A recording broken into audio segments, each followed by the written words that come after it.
Vai começar mais uma brincadeira de impeachment. Me dá um desespero, né? Porque, assim, acho que eu já tô vivendo muito esse negócio, né?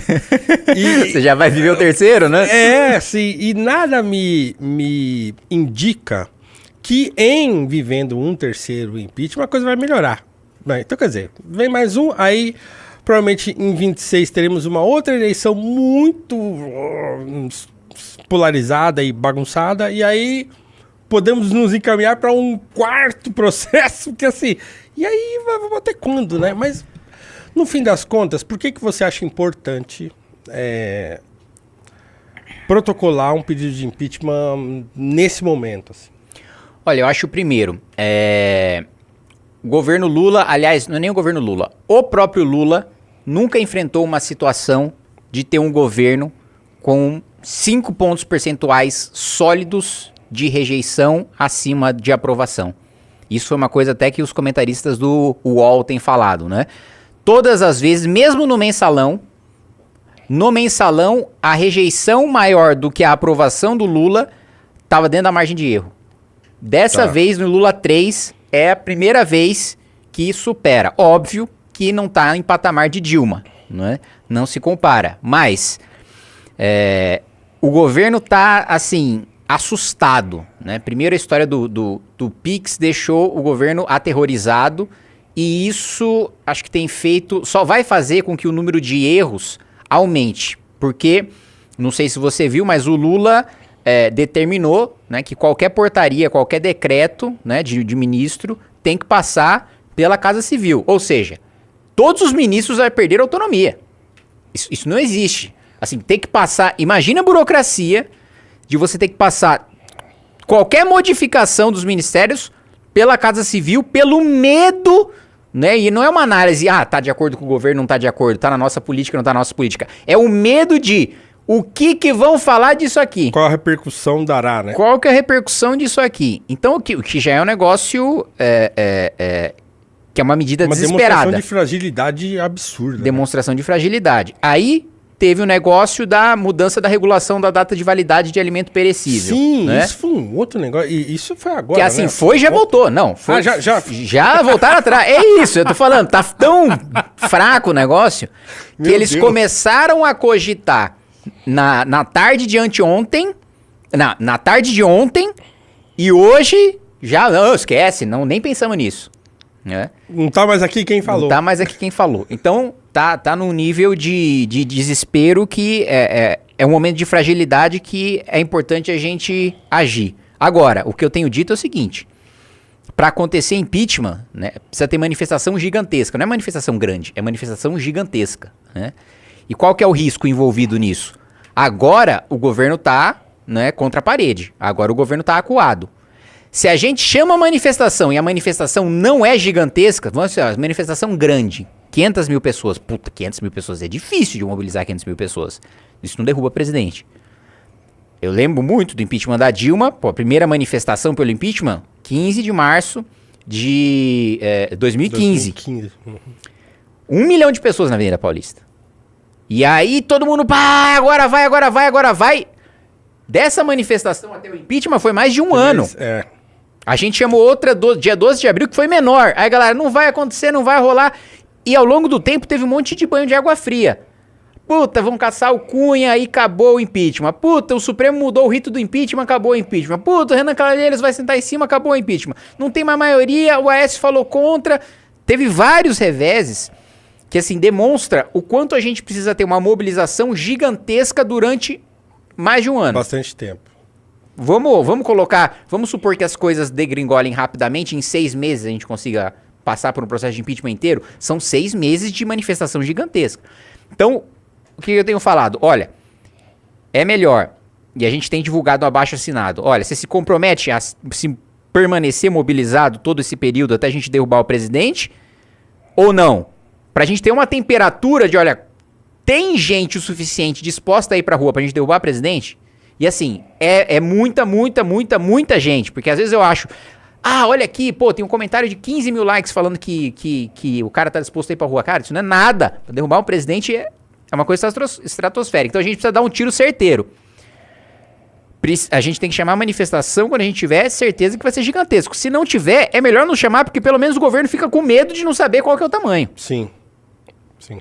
Então, essa é a minha avaliação e adicionando o que você colocou no começo, né, sobre vários impeachments, primeiro eu acho que tem um alívio de curto prazo, né? Pelo menos no curto prazo, a gente tem um prognóstico para a economia, esse ano e ano que vem, né, só para contar desse mandato do Lula, né, porque pro futuro também é muito ruim, mas para esse ano, para o ano que vem, a gente teve pelo menos um fôlego nos dois primeiros anos de crescimento do PIB baseado em gasto público e em crédito. Crédito acabou, né? A gente está com a taxa de juros de 15%. Gasto público acabou também, porque toda a margem discricionária do governo, tudo que o Haddad... e aí tem um problema estrutural da política do Haddad, né? Ele arrecada... ele faz uma arrecadação que não é recorrente, ou seja, coisa que ele só vai conseguir, por exemplo, muda o voto de qualidade lá do CARF. Tem disputa judicial, aí o governo fala, olha, na dúvida, quem tem razão é a Receita. Na dúvida, quem tem razão, vai lá, pegou 15 bi disso aí. No ano que vem, essa disputa não existe mais. Não tem mais. Você resolveu. Você captou os 15 bi, só que aí o que o governo fez? Olha, vamos criar uma despesa que todo ano é 15 bi, com base nisso que a gente arrecadou? Entendeu? Nossa, meu Deus, é isso que o Haddad fez. Vamos gastar, criar uma despesa obrigatória aqui com base nesses 15 desse ano? E ano que vem não tem, que é esse ano. Né? O prognóstico é muito ruim. Acabou qualquer fôlego que a gente tenha. Né? Então o impeachment, pelo menos, assim, por maiores as críticas que a gente tenha, né?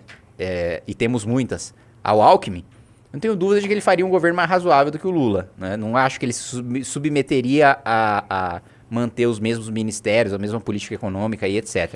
Como o Temer não se submeteu e fez um governo que, no curto prazo, deu um respiro, no longo prazo, se tivesse mantido a PEC do teto, a gente estava bem até hoje. Né?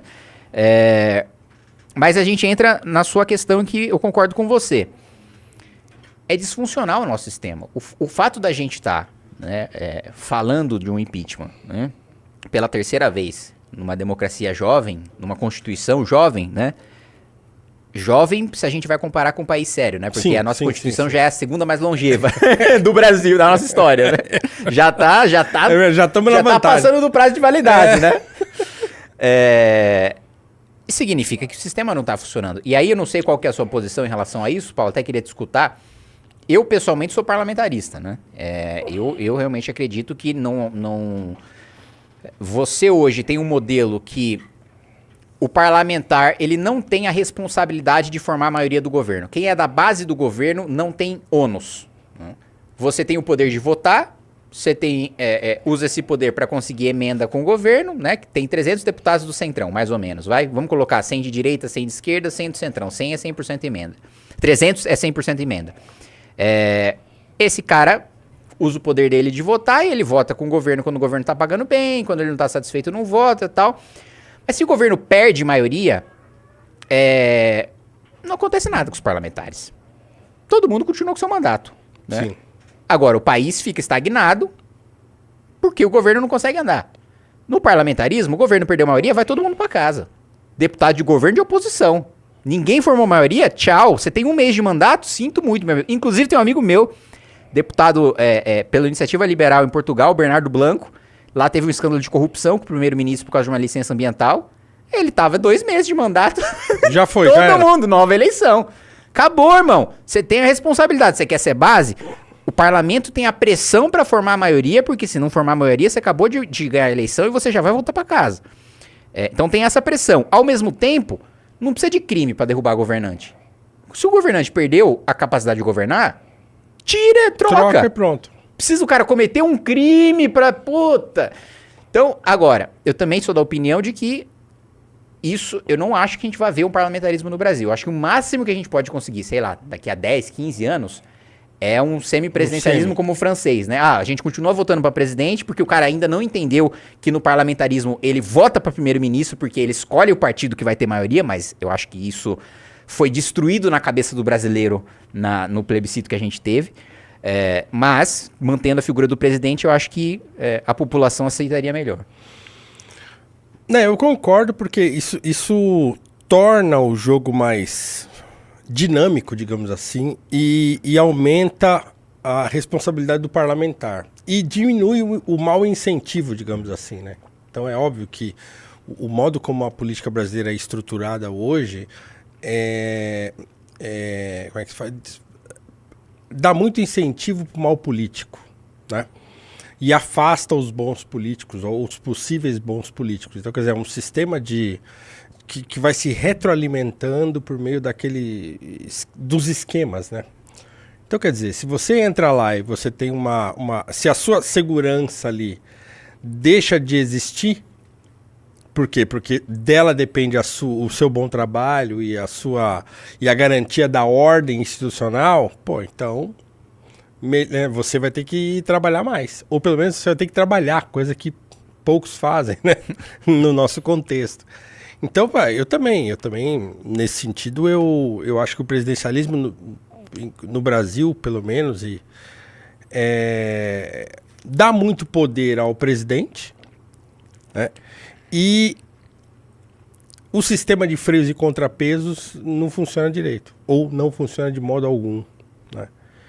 Então eu concordo contigo. Nesse ponto eu acho que um parlamentarismo seria mais adequado, principalmente para um país grande como o Brasil e com a quantidade de parlamentares que existem. Então eu acho que as coisas funcionariam melhor assim.